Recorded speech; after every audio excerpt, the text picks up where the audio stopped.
வருங்கால டாக்டர்ஸ் அனைவருக்குமே வணக்கம். நான் உங்கள் சுபாஷ். எல்லாரும் இருக்கீங்கன்னு நினைக்கிறேன். நம்ம ரீநீட்ல வந்துட்டு இருக்கிறதுனால என்ன பேசிக்கா எல்லாருமே என்ன சொல்லியிருப்பாங்க அப்படின்னு பார்த்தீங்கன்னா, மார்க் டெஸ்ட் வந்து அதிகமாக ப்ராக்டிஸ் பண்ணியாகும். எந்த அளவுக்கு நம்ம மார்க் டெஸ்ட் ப்ராக்டிஸ் பண்றோமோ அந்த அளவுக்கு தான் நமக்கு மார்க் வந்து இம்ப்ரூவ் ஆக போகுது அப்படிங்கிறது நமக்கு தெரிஞ்ச விஷயம் தான் எல்லாருமே பண்ணிட்டு தான் இருக்கு. ஓகேங்களா? அதுக்கு ஒரு செட் ஆஃப் இருந்துட்டு. பட் நிறைய பேர் சொல்ல ஒரு விஷயம் என்ன sir, mark test daily practice பண்றேன் சார், ஆனா நான் மார்க் டெஸ்ட் என்னதான் நான் ப்ராக்டிஸ் பண்ணாலும் என்னோட மார்க் வந்து இம்ப்ரூவ் ஆக மாட்டேங்குது சார் அப்படின்னு சொல்லிட்டு எப்படி சார் பண்றது? என்னோட மார்க் டெஸ்ட் மார்க் எப்படி சார் இம்ப்ரூவ் பண்றது? ஏன்னா ஒரு மார்க் டெஸ்ட் மார்க்ல இருந்து ஒரு மோர் ஆர்லஸ் 15 to 20 மார்க் அந்த கான்செப்ட் இருக்கக்கூடிய மார்க் தான் கொஞ்சம் பேப்பர் அதே மாதிரி சேமா வந்துச்சுனாலும் சரி, கொஞ்சம் டிஃபரெண்ட் மீனிங் வந்துச்சுனாலும் சரி, உங்களுக்கு மார்க் வந்து ஓரளவுக்கு டிட்டர்மைன் பண்ண முடியும் நம்ம மார்க் டெஸ்ட் இருந்தா அப்படின்னா. ஓகே, சோ அதுல இருந்து எப்படி சார் மார்க் இம்ப்ரூவ் பண்ணா தெரியாம உட்காந்துருக்க ஸ்டூடெண்ட்ஸ்களுக்கு தான் இந்த வீடியோ இருக்கும்போது, ஸோ வீடியோ கடைசி வரைக்கும் ரொம்ப ரொம்ப யூஸ்ஃபுல்லா இருக்கும் போது பேசிக்கா ஒரு மார்க் டெஸ்ட் எப்படி அப்ரோச் பண்றது, மார்க் டெஸ்ட் எப்படி அப்ரோச் பண்றது அப்படின்ற வீடியோ தான் இந்த வீடியோ இருக்கும்போது. ஸோ வீடியோ கடைசி வரைக்கும் பாருங்க. மறக்காம நம்ம சேனல் சப்ஸ்கிரைப் பண்ணாம பார்த்துட்டு இருந்தீங்கன்னா சப்ஸ்கிரைப் பண்ணி கொடுத்துருங்க. அண்ட் செஷன் லைக் பண்ணாதவங்க லைக் ஒன்று பண்ணி விட்டுருங்க. ஓகேவா? சரி, வீடியோக்குள்ள போயிடலாமா? வீடியோக்குள்ள போறதுக்கு சோ மார்க் டெஸ்ட் அப்படின்றது பாத்தீங்கன்னா நம்ம முன்னாடியே தெரிஞ்சிருக்கும். எப்படி நீட் எக்ஸாம் இருக்கும் போது எனி காம்படிட்டிவ் எக்ஸாம் வந்துட்டு எப்படி ஒரு எக்ஸாம் இருக்கும் போதோ அதே மாதிரி அதே செட் ஆஃப் டைம்ல அதே கொஸ்டின் பேப்பர் வச்சு ஓஎம்ஆர் பிராக்டிஸ் நீங்க தான் கடைசி பேட்ச் தான் இருக்கு. ஓஎம்ஆர் பிராக்டிஸ் ஓஎம்ஆர் நீங்க பண்ணி ஆகணும் அப்படின்னு. சோ அதே கான்ஸ்டிட்யூன்ஸ்ல எப்படிலாம் நடக்க போதோ அதே மாதிரி நம்ம வீட்டுல உட்காந்து அடிஷனல் உட்காந்து எழுதுறதா நம்ம மார்க் டெஸ்ட் அப்படின்னு சொல்லிருக்கோம். இப்படி எழுதுறதுனால நமக்கு இந்த எக்ஸாமினேஷன் ப்ரிப்பேர் ஆயிருக்கோமா ஆயில அப்படின்றத எக்ஸாமினேஷன் ஃபேக்டரமா பண்ண முடியும். பட் இது எல்லாருமே சரியா எழுதிட்டு இருக்கோமா, எந்த கான்செப்ட்ல எழுதுறோம் அப்படின்றது வந்துட்டு இந்த வீடியோ பார்த்துக்கலாம். ஃபர்ஸ்ட் நம்ம எடுத்தோம் ஒரு மார்க் டெஸ்ட் எழுத போறதுக்கு முன்னாடி நம்ம என்ன பண்ணிடணும் அப்படின்னு பாத்தீங்கன்னா, நம்ம பேசிக்கா வந்துட்டு ரிவிஷன் கான்செப்ட்ல பண்ணிடணும். ஓகேவா? நிறைய பேர் வந்துட்டு ரிவிஷன்ஸ் பண்ணாம மார்க் டெஸ்ட் காலகாலத்துல 6 மணிக்கு எழுந்துச்சு மார்க் டெஸ்ட் அப்புறம் அப்படி இருந்துக்கூடாது.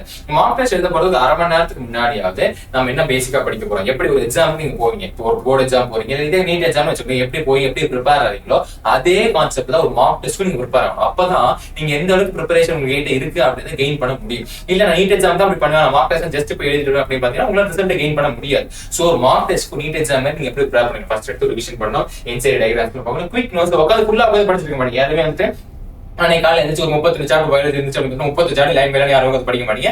குயிக் ஷார்ட் நோட்ஸ் எல்லாம் ரிவைஸ் பண்றீங்க. அதே மாதிரி ரிவிஷன் பண்ணியும் ஒன்ஸ் ரிவிஷன் எல்லாம் பண்ணி முடிச்சு ஷார்ட் அண்ட் ரிவிஷன் எல்லாம் பண்ணி முடிச்சதுக்கு அப்புறம் நீங்க எக்ஸாம் எழுத உட்காருங்க.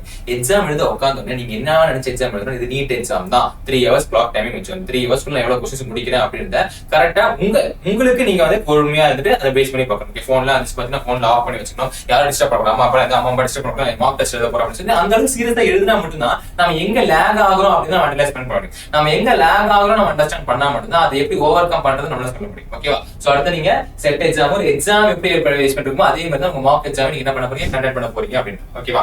இப்போ நம்ம மார்க் எக்ஸாம் ஆரம்பிச்சு அப்படின்னு எடுத்தோன்னே எல்லா கொஸ்டின்ஸும் அட்டெண்ட் பண்றது அப்படின்னு ரொம்ப தப்பான வேறு. மார்க் மட்டும் இல்ல, நம்ம நீட் எக்ஸாமுக்கு பேசிக்கா இருக்கு போது எடுத்தோடனே எந்த எக்ஸாம்ஸ் பேசிக் நம்ம பார்த்தாலும் சரி உங்களுக்கு தெரிஞ்ச கொஸ்டின்ஸா இருக்கு, இதெல்லாம் பார்த்தாலே அடிக்கிற மாதிரி கொஸ்டின்ஸா இருக்கு அப்படின்னு அந்த கொஸ்டின்ஸை ஃபர்ஸ்ட் சால்வ் பண்ணுங்க. ஃபர்ஸ்ட் எப்பவுமே ஈஸி டைரக்ட் கொஸ்டினை சால்வ் பண்ணுங்க.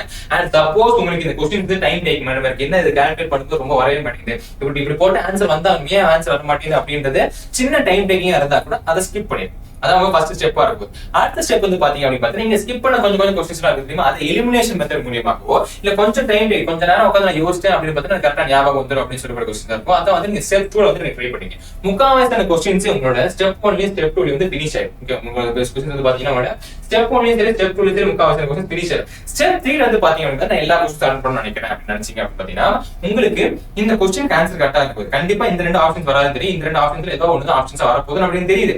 பட் எனக்கு அவ்வளவு ஷுவர் இல்ல அப்படின்னு சில கொஸ்டின்ஸ் இருக்கு. இது எங்கேயோ படிச்சிருக்கேன், ஆனா அது கொஞ்சம் ஞாபகம் பண்ணி இது வருமா இல்ல இது வருமா அப்படின்னு கன்ஃபியூஷன் இருக்கு அப்படின்னு சில டவுட் ஆஃப் கொஸ்டின்ஸ் இருக்கு தெரியுமா. அந்த கொஸ்டின்ஸ்ல வந்துட்டு ஃபார் எக்ஸாம்பிள் உங்களுக்கு இந்த ஆப்ஷன் சி தான் வரும் அப்படின்னா கிட்டத்தட்ட 70% கன்ஃபர்மேஷன் இருக்கு.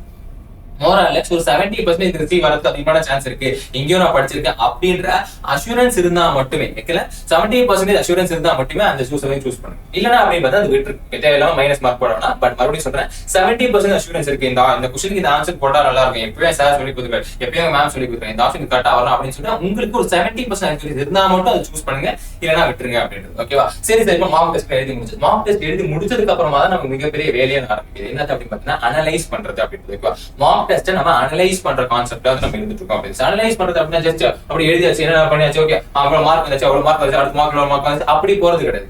எந்த இடத்துல என்னென்ன தப்பா நம்ம இம்ப்ளிமெண்ட் பண்ணிருக்கோம், அந்த தப்பு என்ன பேஸ் எடுத்துட்டு போது தப்பா இருந்திருக்கு. ஃபார் எக்ஸாம்பிள் அது ஒரு சில்லி மிஸ்டேக்கா, இதை போய் விட்டுறேன் அப்படின்னு ஒரு சில்லி மிஸ்டேக்கா, இல்ல எனக்கு கான்செப்டே தெரியல, அந்த கான்செப்ட் அந்த சாப்டர் நான் படிக்கவே இல்லை, அந்த சாப்டர் கேள்வி கேட்டா எனக்கு தெரியல அப்படின்றது. இல்ல அப்படின்னு டைம் டேக்கான மிஸ்டேக், டைம் மேனேஜ் பண்ண தெரியல அப்படின்ற என்ன மிஸ்டேக்ன்றத ஃபர்ஸ்ட் ஐடென்டிஃபை பண்ணணும். வரலாம் முடிச்சாங்க எந்த இடத்துல தப்பு பண்றோம் அப்படி ஃபர்ஸ்ட் ஐடென்டிஃபை பண்ணதா அந்த இடத்த நம்ம ரெக்டிஃபை பண்ண முடியும். தொலைச்ச இடத்துல தான் தேட முடியும் அப்படின்னு சொல்லி அதே பேஸ் கான்செப்ட். ஓகே, அதை ரெக்டிஃபை பண்ணதுக்கு அப்புறமா அதை நம்ம எரர் நோட் புக்ல எழுதிக்கணும். தனியா ஒரு எரர் நோட் வெயிட் பண்ணுங்க. சின்ன நோட் புக் எடுத்து என்னென்ன தப்புலாம் மார்க் டெஸ்ட்ல பண்ணிட்டு இருக்கீங்க அப்படின்ற பார்த்துட்டு அதை ஒரு தனி எரர் நோட் புக்ல எழுதி வைங்க. அப்படி எழுதி வச்சு நீங்க அடுத்த மார்க் டெஸ்ட் அட்டன் பண்ண போகும்போது அந்த எரர் நோட் புக்கை பார்த்துட்டு அட்டன் பண்ண போங்க. அப்போ உங்களுக்கு மார்க் பூஸ்ட் ஆகுது நல்லா பார்க்க முடியும். ஓகேவா? சோ இந்த கான்செப்ட்லாம் பண்ணதுக்கு அப்புறம் சப்போஸ் அது கான்செப்ட் மிஸ்டேக்கா இருந்துச்சு அப்படின்னு பாத்தீங்கன்னா அந்த கான்செப்ட் அன்னைக்கே உட்காந்து படிச்சுங்க. நீட்டா இருக்கும். சரி நாளைக்கு வந்து படிச்சேன் அன்னைக்கே உட்காந்து அந்த கான்செப்ட் சாப்டர் கொஸ்டின் தெரியல அப்படின்னு அன்னைக்கு வந்து ரிவைஸ் பண்ணிருக்கீங்க. ஓகேவா? சோ இந்த மாதிரி பேசிஸ் எல்லாம் பண்ணீங்க அப்படின்னு பாத்தீங்கன்னா மார்க் டெஸ்ட் மார்க் இம்ப்ரூவ் ஆகுமா சார் அப்படின்னு கேக்குறீங்க.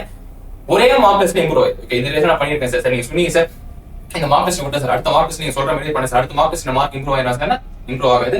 ஒரே மார்க் டெஸ்ட் இம்ப்ரூவ் ஆகுது. பட் நீங்க பண்ணிட்டே இருக்கீங்க அப்படின்னு இந்த கண்டினியூஷன் நடந்துகிட்டே இருந்துச்சு பாத்தீங்கன்னா கண்டிப்பா வந்துட்டு மார்க் டெஸ்ட் இம்ப்ரூவ்மெண்ட் கண்டிப்பா பார்க்க முடியும் அப்படின்னு. ஓகேவா? மார்க் டெஸ்ட் அப்படின்னு பாத்தீங்கன்னா ஒரு மார்க் டெஸ்ட் டிட்டர்மைன் பண்றது கிடையாது. நீங்க எந்த அளவுக்கு மார்க் டெஸ்ட் அட்டெண்ட் பண்றீங்களோ அந்த அளவுக்கு தான் இம்ப்ரூவ்மெண்ட் அதிகமா இருக்க போகுது. ஓகேவா? சோ மார்க் டெஸ்ட் அட்டெண்ட் பண்ணுங்க. நான் மறுபடியும் சொல்றேன், எந்த அளவுக்கு நீங்க மார்க் டெஸ்ட் அட்டெண்ட் பண்ணீங்களோ அந்த அளவுக்கு தான் உங்களுக்கு எக்ஸாம் அதிகமான ஸ்கோர் இருக்க போகுது. சப்போஸ் நான் ஆல் இந்தியா டெஸ்ட் சீரிஸ் நீங்க தேடிட்டீங்க, best all India test series நீங்க தேடிட்டீங்க அப்படின்னு நாங்களே வந்துட்டு நம்மளோட வேதாந்த நீட் சேல் வந்துட்டு நீட் கான்செப்ட் வந்து நமக்கு all India test series provide பண்ணிருக்கோம். At price of 549 rupees. Okay, நம்ம கீழ டிஸ்கிரிப்ஷன்ல லிங்க் இருக்கு. எங்க போய் போகணும் அப்படின்னு தெரியல சார் அப்படின்னு பாத்தீங்கன்னா நம்ம OMR ஷீட்டோட நம்ம ப்ரொவைட் பண்ணிருக்கோம்ங்களா. சோ அப்படியே மேல போனீங்க அப்படின்னு பாத்தீங்கன்னா நம்ம ஏதாவது ஒரு வீடியோ கீழ போனீங்க அப்படின்னு பாத்தீங்கன்னா இங்க இருக்கும் பாருங்க. ஓகேங்களா? பேஸ் கான்செப்ட் நம்பிக்கை ரெண்டு all India test series link அப்படின்னு இருக்கு. சோ இந்த லிங்க்ல கிளிக் பண்ணி நீங்க வந்து நம்ம Amazon வெப் பேஜோட சேர்ந்து அந்த பிரைஸ் ஆஃப் 549 rupees அந்த பிரைஸ் ஆஃப் 549 rupeesக்கு நம்ம என்ன பண்ணிக்கலாம் அப்படின்னு நம்ம இதை கெயின் பண்ணிக்கலாம். ஓகேவா? நம்ம இதை பேசிக்கா என்ன பண்ணிக்கலாம், நம்ம இதை கெயின் பண்ணிக்கலாம். இங்க பை நவ ஆப்ஷன் இருக்கு தெரியுமா? அந்த பை நவ ஆப்ஷன்ல போய் நீங்க பை பண்ணிக்கலாம். இதுல இருந்து OMR ஷீட்டோட பிராக்டிஸ் இருக்கு. ஓகேவா? சோ நல்ல மார்க் டெஸ்ட் பேஸ் பண்ணி அட்டெண்ட் பண்ண நினைச்சீங்க அப்படின்னு இது ரொம்ப யூஸ்ஃபுல்லா இருக்குது. இந்த சாய்ஸ் மிஸ் பண்ணிடாதீங்க. அண்ட் இந்த மாதிரி கண்டென்ட் ஓரியன்டேஷன் பார்க்க நினைச்சீங்கன்னா நம்ம வேதாந்த நீட் தமிழ்ல சப்ஸ்கிரைப் பண்ணாம சப்ஸ்கிரைப் பண்ணிக்கோங்க. மறக்காம செஷனை லைக் பண்ணிடுங்க. மறுபடியும் சந்திப்போம்.